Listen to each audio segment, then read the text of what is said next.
أعوذ بالله من الشيطان الرجيم.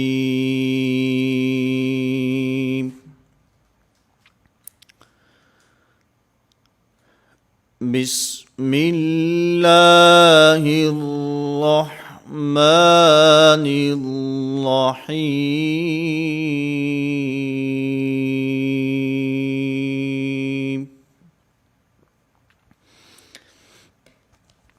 نورانی قاعدہ کی تختی نمبر 6. اس تختی میں اگر آپ عنوان دیکھیں تو اس پر لکھا ہے مشق، حرکات و تنوین. مشق کا معنی ہوتا ہے آج کے دور کے حساب سے پریکٹس. پریکٹیکلی طور پر جو حروف ہم نے پڑھے، اسی طرح جو ہم نے حرکات پڑھی ہیں، ان کی یہاں پر دہرائی ہوگی. تو اس مشق میں، اس تختی میں ہم نے 4 چیزوں کا خیال رکھنا ہے. نمبر 1، جو بات میں ہر سبق میں تقریباً کہتا آ رہا ہوں، حروف کی ادائیگی میں مخرج کا خاص خیال رکھنا ہے. حرف کو اپنے مخرج سے نکالنا ہے، حرف اپنے مخرج سے ادا ہو. دوسری بات، حروف کی صفات کا خیال رکھنا ہے. موٹے حروف کو موٹا پڑھنا ہے اور باریک حروف کو باریک پڑھنا ہے. اگر ہم مخرج کا خیال نہیں رکھیں گے، ایک حرف دوسرے حرف سے بدل جائے گا. اسی طرح اگر ہم صفات کا خیال نہیں رکھیں گے، اس کے اندر بھی بسا اوقات ایک حرف دوسرے حرف سے بدل جاتا ہے. اور عموماً غلطی اس لیے ہوتی ہے اس میں، استاد نے پہلی تختی میں، دوسری میں، تیسری میں حروف کا خاص خیال رکھا ہے، حروف کو مخارج سے اس کی صحیح ادائیگی کرائی ہے.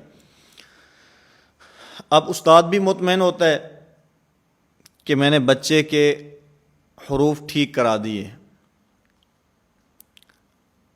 اور کیونکہ پہلی 3 تختیوں میں صرف حروف ہیں، اس لیے وہاں بچہ ادائیگی بھی اکثر درست کرتا ہے. لیکن اس کے بعد تختی نمبر 4 میں حرکات کی تختی، تختی نمبر 5 میں تنوین کی تختی، اس کے اندر بھی کیونکہ ایک حرف ہوتا ہے، اس کے اوپر حرکت ہوتی ہے، کبھی زبر ہے، کبھی زیر ہے، کبھی پیش ہے. اسی طرح تختی نمبر 5 میں تنوین کی صورت میں کبھی 2 زبر ہیں، کبھی 2 زیر، کبھی 2 پیش ہیں، لیکن حرف ایک ہی ہوتا ہے. اور اس تختی کے اندر کیونکہ مختلف حروف کو جمع کیا ہے، ان کا ایک جملہ بنایا ہے، اب اس میں حرف کا بھی خیال رکھنا ہے. اور نمبر 2، حرکات کی ادائیگی میں حرف اپنے مخرج سے اور صفات کے ساتھ ادا ہو، ورنہ اس تختی میں آ کر بچے کی توجہ حرکات اور تنوین کی طرف تو چلی جاتی ہے کہ کون سے حرف پر 1 زبر ہے، کون سے کے اوپر 2 زبریں ہیں، کون سے کے اوپر حرکت ہے اور کون سے کے اوپر تنوین ہے. تو حرکات اور تنوین کی طرف توجہ کی وجہ سے حروف کے مخارج کی طرف دھیان نہیں رہتا، حروف کی صفات کی طرف توجہ نہیں رہتی. تو ہم نے ان 4 چیزوں کا خیال رکھنا ہے. حروف کے مخارج کا بھی خیال رکھنا ہے، ان کی صفات کا بھی خیال رکھنا ہے، اسی طرح حرکات کا بھی خیال رکھنا ہے. حرکات کو لمبا بھی نہیں کرنا اور جھٹکے کے ساتھ بھی نہیں پڑھنا کہ حمزے کی آواز پیدا ہو. اور نمبر 4، تنوین کا بھی ہم نے خیال رکھنا ہے. اور تنوین کی ادائیگی میں جہاں پر غنہ ہو وہاں غنہ کی ادائیگی بھی درست طریقے سے کرنی ہے، اور جہاں پر غنہ نہ ہو وہاں پر غنہ ادا نہیں کرنا. تو یہ 4 باتیں اس تختی کے اندر بہت اہم ہیں. دوسری بات، ہجا کرتے ہوئے پہلے حرف اس کا نام لیں گے اور حرف کا مکمل اور پورا نام لینا ہے، پھر اس کے بعد اس کے اوپر حرکت پڑھنی ہے، پھر اس کے بعد دوسرے حرف کا مکمل اور پورا نام لیں گے، پھر اس کے اوپر حرکت پڑھیں گے اور ان دونوں حروف کو آپس میں ملائیں گے، اس کے بعد پھر تیسرے حرف کا نام اور اس کی حرکت کا نام، پھر ان دونوں حروف کو اس تیسرے حرف کے ساتھ ملائیں گے، پھر اس کے بعد چوتھے حرف کا نام اور اس کی حرکت کا نام، پھر اس کے بعد ان تینوں حروف کو اس چوتھے حرف کے ساتھ ہم نے ملانا ہے۔ عموماً ہجا کرتے ہوئے اس میں غلطی یہ ہوتی ہے، پہلے حرف اس کی حرکت، دوسرا حرف اس کی حرکت، تیسرا حرف اس کی حرکت، چوتھا حرف اس کی حرکت، یوں لگاتار ہم حروف کے نام بھی لیتے ہیں اور حرکات کے نام لے کر ان چاروں کا مجموعہ اکٹھے پڑھتے ہیں، یہ درست نہیں ہے۔ پہلا حرف اس کی حرکت، دوسرا حرف اس کی حرکت، پھر ان دونوں کو آپس میں ملانا ہے، پھر ہم نے تیسرے حرف کی طرف جانا ہے، پھر ان تینوں کو ملا کر ہم نے چوتھے حرف کی طرف جانا ہے۔ تو ہجا کرتے ہوئے اس بات کا بھی خاص خیال رکھنا ہے۔ مثلا اس تختی کا پہلا جملہ جو ہے میں اس کا آپ کے سامنے ہجا کرتا ہوں، تو اس میں حرف کے مخرج کا بھی خیال رکھنا ہے، صفات کا بھی خیال رکھنا ہے، حرکت کا بھی خیال رکھنا ہے اور تنوین کا بھی خیال رکھنا ہے۔ حمزہ زبر آ، با زبر با، آبا، دال دو زبر دن، آبادن۔ اس میں جو آبادن کے آخر میں الف لکھا ہے، اس الف کا ہجا نہیں کرنا، اس کا نام نہیں لینا۔ اگر اس کا ہجا نہیں کرنا تو اس کو یہاں پر لکھا کیوں ہے، اس کی وجہ سمجھ لیں۔ اصل میں یہ ایک وقف کی طرف اشارہ ہے، اس کو وقف بالابدال کہتے ہیں، اور وقف بالابدال دو صورتوں میں ہوتا ہے۔ نمبر ایک، کلمے کے آخری حرف کے اوپر دو زبر کی تنوین ہو، اب آگے عام ہے اس کے بعد الف لکھا ہو، جیسے یہاں آبادن کے اندر ہے، یا اس کے بعد یا لکھی ہو جیسے قوان کے اندر ہے، یا اسی طرح اس کے آگے کچھ بھی نہ لکھا ہو جیسے ماءن، نداءن، یہاں حمزہ کے اوپر دو زبر کی تنوین ہے، اس کے بعد الف نہیں ہے، یا بھی نہیں ہے۔ اور یہ بات میں پیچھے تختی نمبر 5 کے تحت بھی آپ کے سامنے عرض کر چکا ہوں کہ بسا اوقات دو زبر کی تنوین حرف کے آخر پہ ہوگی، اس کے بعد الف ہوگا، کبھی یا ہوگی اور کبھی نہ الف ہوگا نہ یا ہوگی۔ اصل میں یہ مصحف عثمانی کے رسم الخط کی طرف اشارہ ہے، جیسے قرآن کریم میں آبادن کے آخر میں الف لکھا ہے اور بسا اوقات یا لکھی ہوتی ہے، جیسے ھدی للمتقین، قل ہوا اذا، اور بسا اوقات آگے الف نہیں ہوتا، یا بھی نہیں ہوتی، بلکہ اس کے آخر میں دو زبر کی تنوین ہوتی ہے، جیسے نداءن، ماءن۔ اب جب وقف کرتے ہیں تو آبادن سے آبادا، ہدن سے ہدا، قل ہوا اذن سے اذا، اسی طرح نداءن سے نداء، ماءن سے ماء۔ اس کا معنی کہ وقف بالابدال کہتے ہیں کہ دو زبر کی تنوین کو جو حرف کے آخر میں ہوتی ہے وقف کی حالت میں الف سے بدل دینا، ایک صورت۔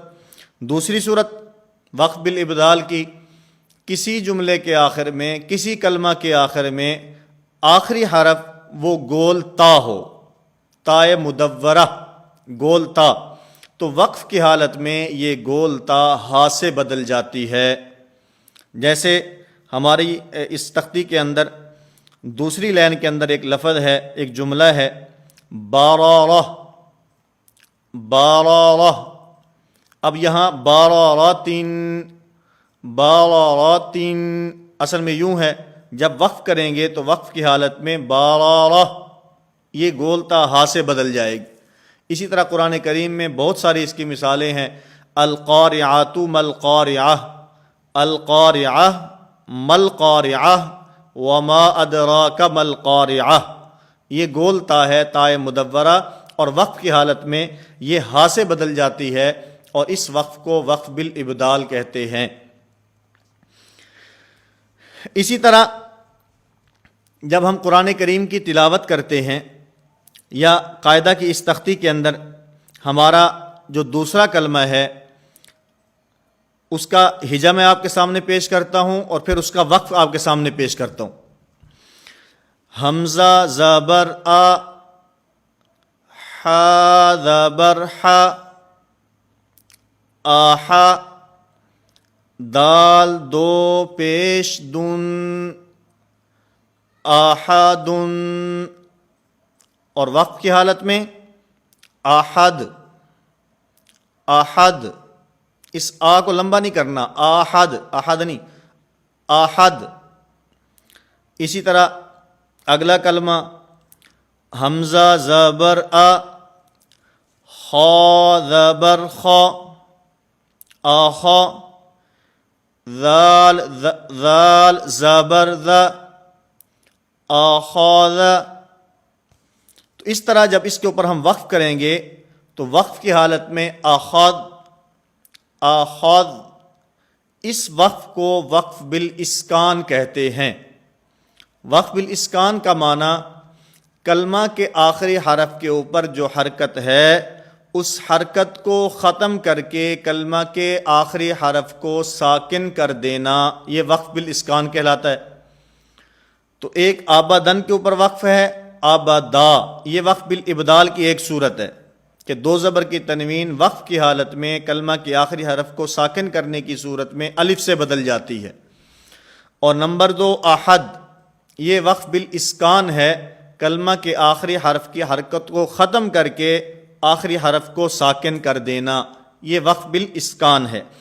اور پھر اس تختی کے اندر آپ نے ایک اور بات کا خیال رکھنا ہے کہ اس کے اندر کیونکہ 3 حروف 4 حروف کو آپس میں ملا کر ایک کلمہ بنایا گیا ہے، اب اس کی ادائیگی میں بعض حروف ایسے ہوں گے جو باریک ہیں اور بعض حروف ایسے ہوں گے جو موٹے ہیں، اور کبھی ایسے ہوگا پہلا حرف بھی باریک، آخری حرف بھی باریک، اور درمیان والا حرف پر ہوگا، موٹا ہوگا، اور کبھی ایسا ہوگا پہلا حرف بھی موٹا، آخری حرف بھی موٹا، اور درمیان والا حرف باریک ہوگا۔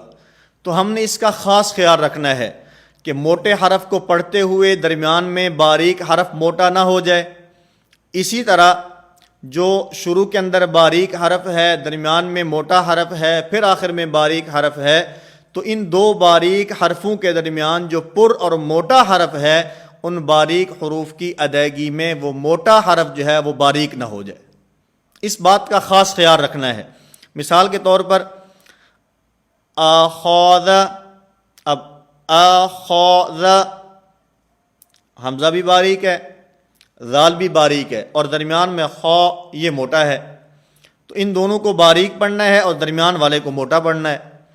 اسی طرح اب آگے چلیں، طابقن، طابقن، اب اس میں قا بھی موٹا ہے، آخر میں قاف بھی موٹا ہے، اور درمیان میں با جو ہے یہ باریک ہے، اور بسا اوقات اس میں غلطی یہ ہوتی ہے طابقن، طابقین، یعنی طا اور قاف کے موٹا پڑھنے کے ساتھ ساتھ ہم با کو بھی پر کر دیتے ہیں، با بھی موٹا پڑھا جاتا ہے، اور بسا اوقات اس میں قا کو موٹا پڑھتے ہیں، اس قا کے موٹاپے کی وجہ سے جب با کی باریکی کی طرف ہم جاتے ہیں تو اس کے اندر ہم مبالغہ کرتے ہوئے امالہ کر دیتے ہیں۔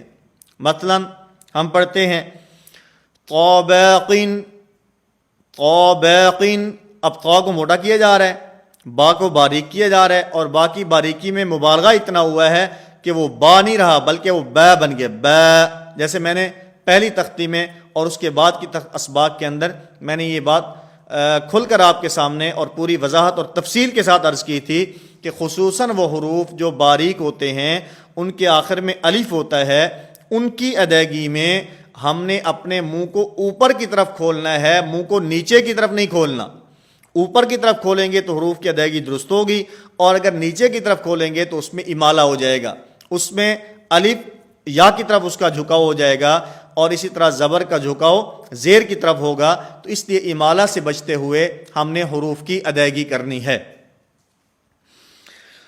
پھر اس میں ایک بات اور سمجھ لیں، یہ اس قاعدہ کی جو میرے ہاتھ میں ہے، اس کی دوسری لائن اور اس کا پہلا حرف یہ آپ کو نظر آ رہا ہے، اس کا جو ہجا ہے، اس کا ہجا کرتے ہوئے حمزہ زبر آ، نون زبر نا، آنا، اس کے آخر میں جو الف لکھا ہے یہ الف نہیں پڑھا جائے گا۔ ہاں البتہ جس وقت اس کلمہ کے اوپر ہم وقف کریں گے تو وقف کی صورت میں یہ نون ساکن نہیں پڑھا جائے گا، بلکہ آخر میں جو الف لکھا ہے یہ الف بھی پڑھا جائے گا۔ ہم اگر اس کے اوپر وقف کریں تو آنا، وقف کی صورت میں الف پڑھا جائے گا، اور اگر ویسے ہم اس کے اوپر وقف نہ کریں تو وقف نہ کرنے کی صورت میں اس کا الف نہیں پڑھا جائے گا۔ اور پھر اس میں ایک لفظ لکھا ہے، یہ آپ دیکھ رہے ہیں پڑا نون۔ اس پڑا نون کا کیا مطلب ہے؟ یہ پڑا نون کھڑا نون کی ضد ہے۔ پڑا نون کھڑا نون کی ضد ہے۔ کیا مطلب؟ کہ لکھا ہوا تو کھڑا نون ہے، حمزہ زبر آ، نون زبر آگے ساتھ الف بھی لکھا ہے، کھڑا نون لکھا ہے، لیکن پڑھتے ہوئے ہم نے اس کو کھڑا نون نہیں پڑھنا بلکہ اس کو پڑا نون پڑھنا ہے۔ ہاں البتہ وقف کی حالت میں، جیسے میں نے عرض کیا کہ وقف کی حالت میں اس آنا کا جو الف ہے یہ پڑھا جاتا ہے۔